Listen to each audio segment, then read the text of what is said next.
All right, guys, picking up where I left off, we were talking about design should be emergent so that employees can kind of reconfigure teams as necessary to complete what they need to get done. The last two are also interesting, that designers, instead of changing to meet the environment, should potentially try to change the environment so that it would be more beneficial for the organization, more receptive to what they're offering, and make them more money, which is an interesting idea. And then the last one is trying out real designs, basically with avatars in virtual worlds to see what happens, and trying to use simulation technology to figure things out.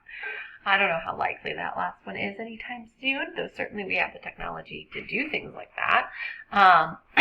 So basically, a lot of this stuff kind of undermines the principles and theory around design that we've been talking through, but we may see the field of organization design changing as all of these factors emerge, and thinking about, more large-scale collaborative processes that are happening within and outside of the organization and the increasing complexity of these environments.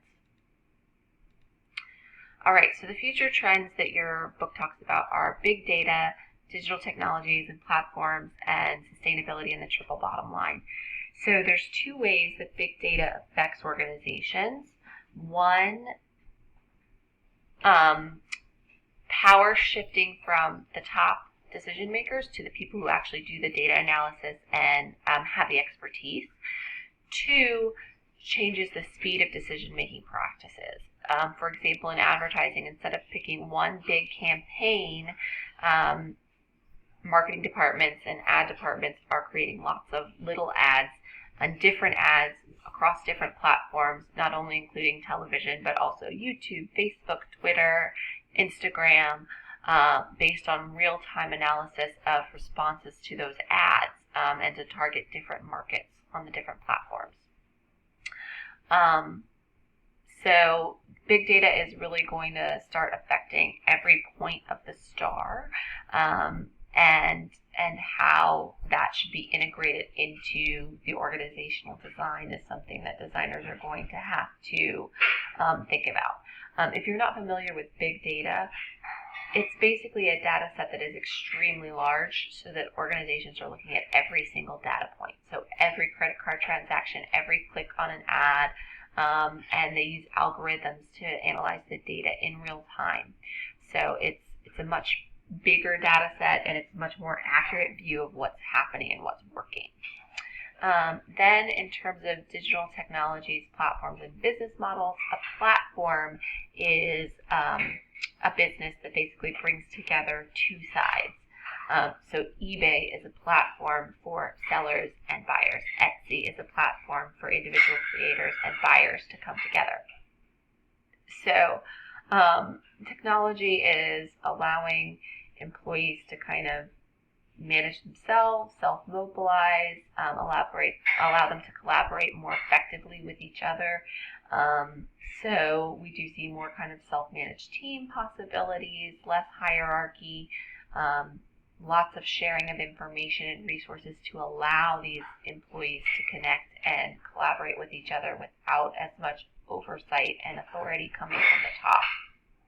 So this is creating as well new business models, like I mentioned, eBay, Uber, Airbnb. Those are all platform models with gig workers to some extent.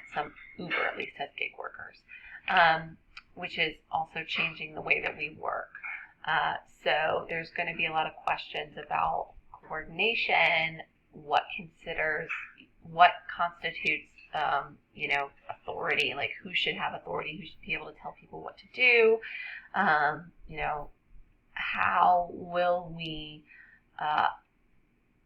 react when information that was kind of secret is now available to a lot of people, more visible, such as like pay information on Glassdoor and things like that.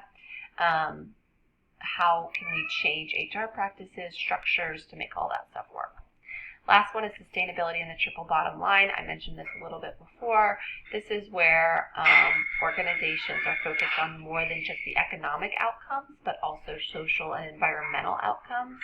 And some organizations are also becoming benefit corporations or B Corps, where they focus equally on profit and some social purpose, whether that be an environmental good, a social good, some benefit aside from just creating money for their shareholders. And some customers are coming to kind of demand this focus from organizations. They not just be focused solely on making money. So you may be familiar with some of these companies like Tom's, where if you buy a pair of shoes,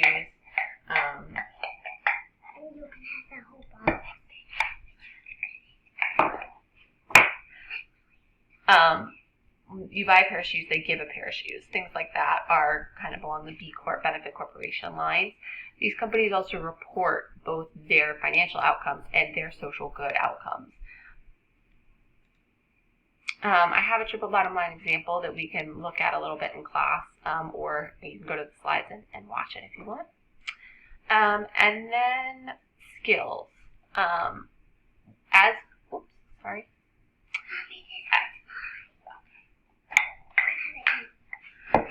we talk about more agility, rapid change, less sustainable competitive advantage, we are going to have to, think about these different activities. We need to prepare for change, which we've talked about. Change is not easy, and so we have to think about how we're going to make the change work.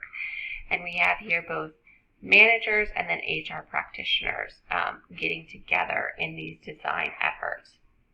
HR is often not consulted in design efforts, and I think we talked about this a little bit under the rewards and the people parts of the STAR, but they should be a big part of design. And so this part of the chapter talks about, what do managers need to do and what do HR practitioners need to do to support the design efforts.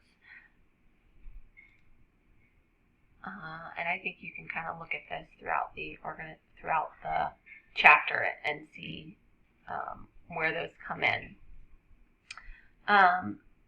Your book also talks about the skills required for an organizational design practitioner.